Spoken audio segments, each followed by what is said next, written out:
Assalamualaikum warahmatullahi wabarakatuh. Selamat pagi anak-anak kelas 2 Min 1 Blitar yang soli dan solihah. Bagaimana kabar kalian di rumah? Yang pastinya tetap sehat dan bersama keluarga selalu dalam lindungan Allah Subhanahu wa taala. Amin amin ya rabbal alamin. Dan yang pastinya di pembelajaran online pagi hari ini kita diberikan kelancaran dan mencapai hasil yang baik dalam belajarnya. Amin amin ya rabbal alamin. Oke anak-anak, sebelum kalian menyimak videonya lebih lanjut, kalian persiapkan dulu bukunya. Buku pelajaran fikih middle semester 2 di halaman 6 tentang memahami ketentuan sholat berjamaah. Dan yang kedua, sebelum kalian belajar, berdoa agar apa yang kita lakukan, apa yang kita pelajari mendapatkan hasil dan lancar dalam belajarnya. Oke anak-anak, siap? Siap Pak. Oke, Min 1 Blitar, yes. Yuk kita simak video berikut.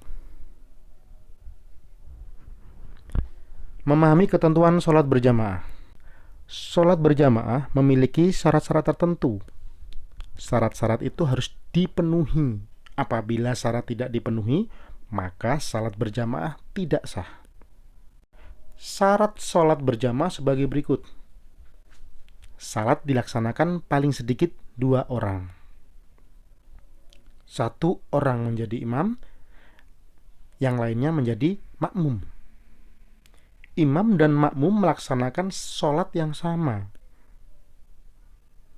Sholat dilaksanakan pada waktu yang sama juga. Sholat dilaksanakan di tempat yang sama. Nah, dari syarat sholat berjamaah itu sudah dijelaskan paling sedikit berapa tadi? Ya, paling sedikit 2 orang. Yang 1 imam, yang 1 makmum. Itu paling sedikit minimal. Yang selanjutnya, imam dan makmum melaksanakan sholat yang sama. Jadinya ketika ini tadi waktunya sholat duhur, imam sholat duhur, makmumnya juga sholat duhur. Jangan kok imamnya sholat duhur, makmumnya sholat subuh. Nah itu tadi tidak sah, tidak boleh. Sholat dilaksanakan pada waktu yang sama. Jadinya bersamaan antara imam dan makmum sama waktunya.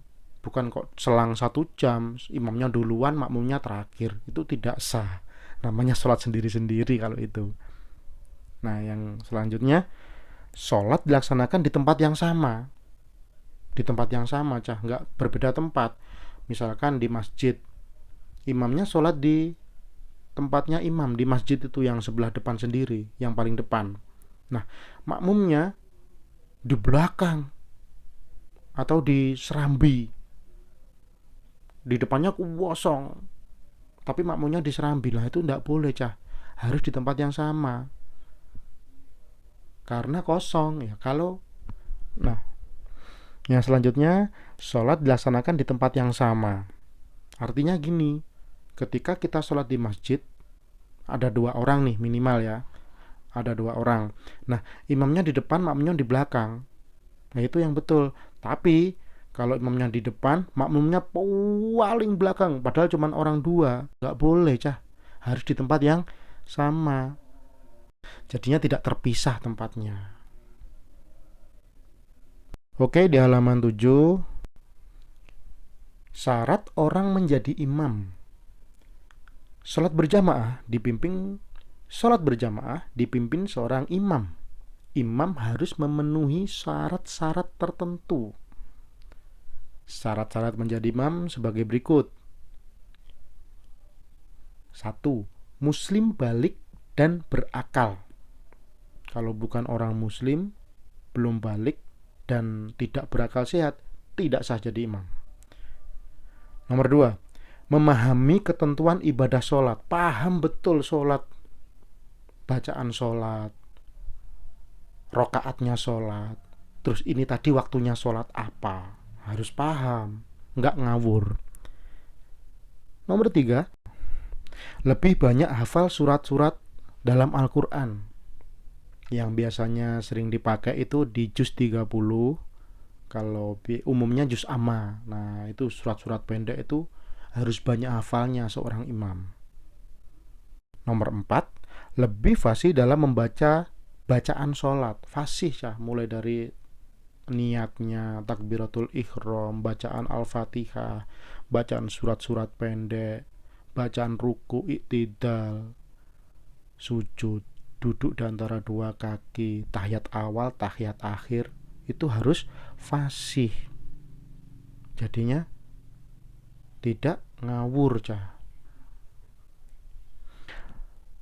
Nomor 5, lebih tua daripada jamaah lainnya, tapi masih muda menjadi imam. Bagaimana Pak? Ya sah saja. Maksudnya lebih tua itu bukan hanya lebih tua umur. Yang dimaksudkan itu lebih tua, lebih pinter, bacanya lebih fasih, hafal banyak, dan dipercaya oleh jamaah-jamaah lainnya. Nomor 6, lebih utama seorang laki-laki.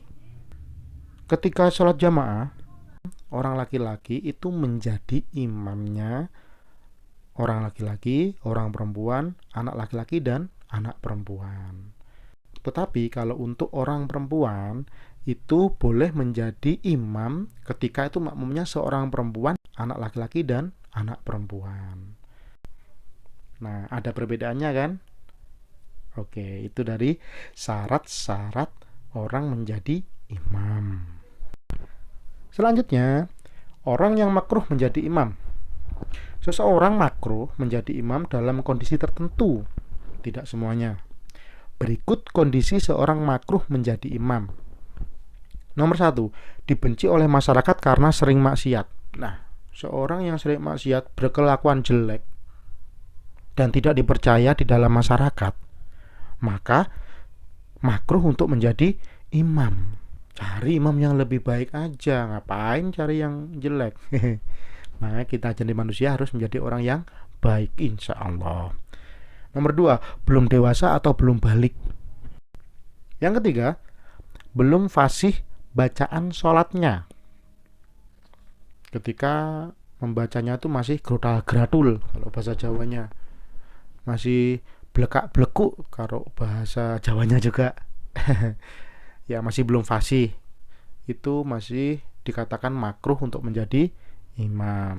Nomor 4, mengharap upah sebagai imam. Nah, ini nggak boleh. Kalau kalian menjadi imam, suatu saat menjadi imam itu karena lillahi ta'ala. Iya, lillahi ta'ala. Tidak boleh karena kamu tuh diupah.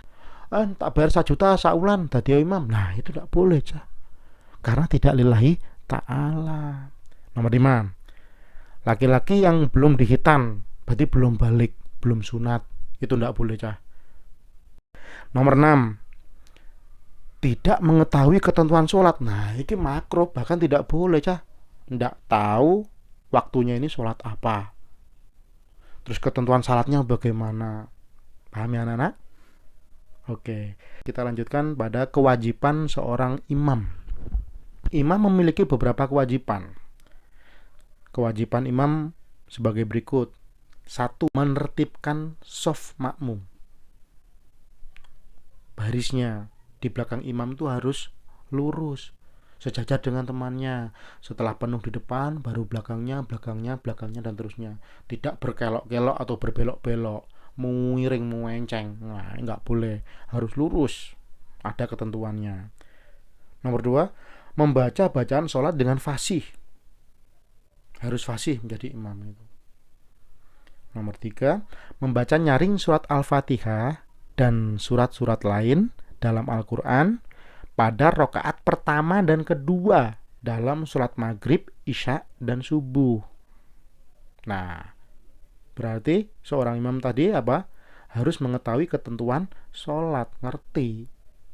Nomor 4, membaca pelan surah Al-Fatihah dan surah-surah Al-Quran pada rakaat pertama dan kedua dalam sholat zuhur dan asar. Membaca pelan, lirih banget, tidak terdengar oleh makmumnya.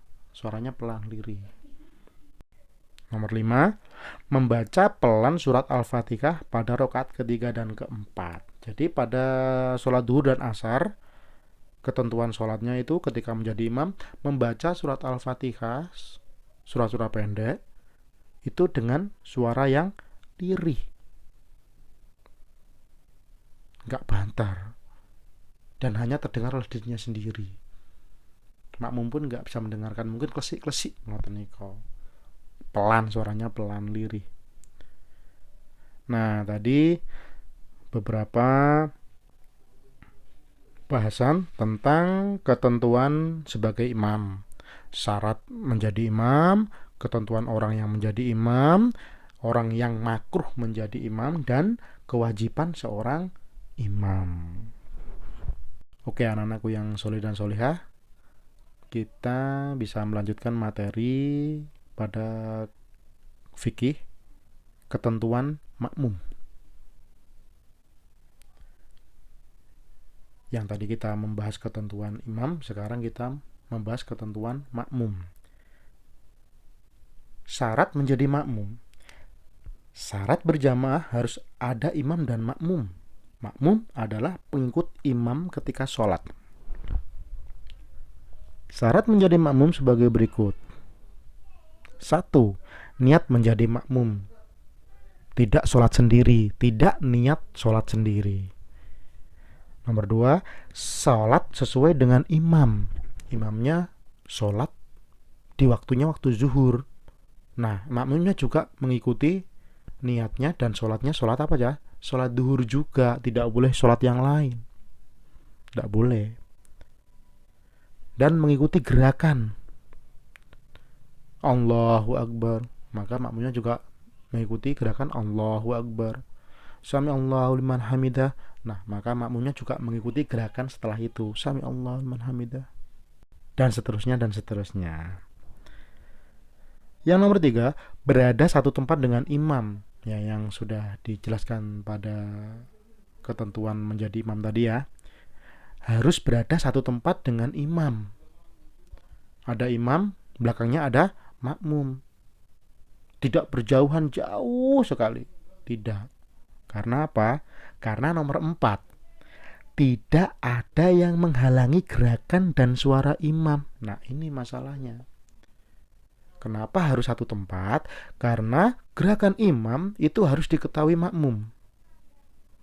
Dan suara imam juga didengarkan oleh makmum.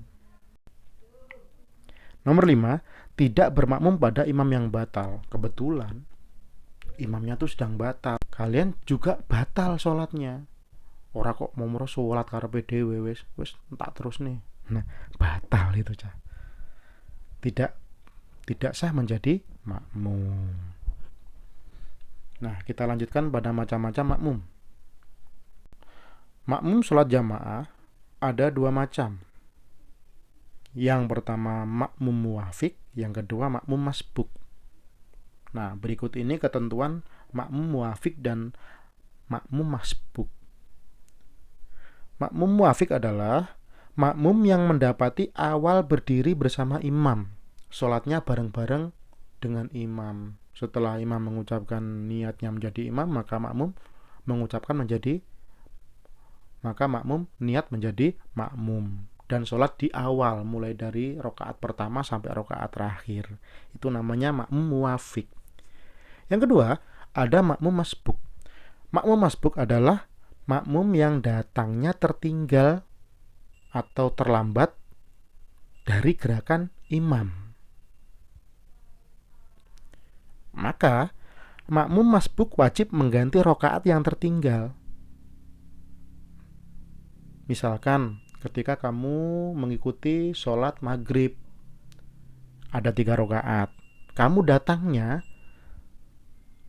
sholat tadi itu sudah di rakaat kedua.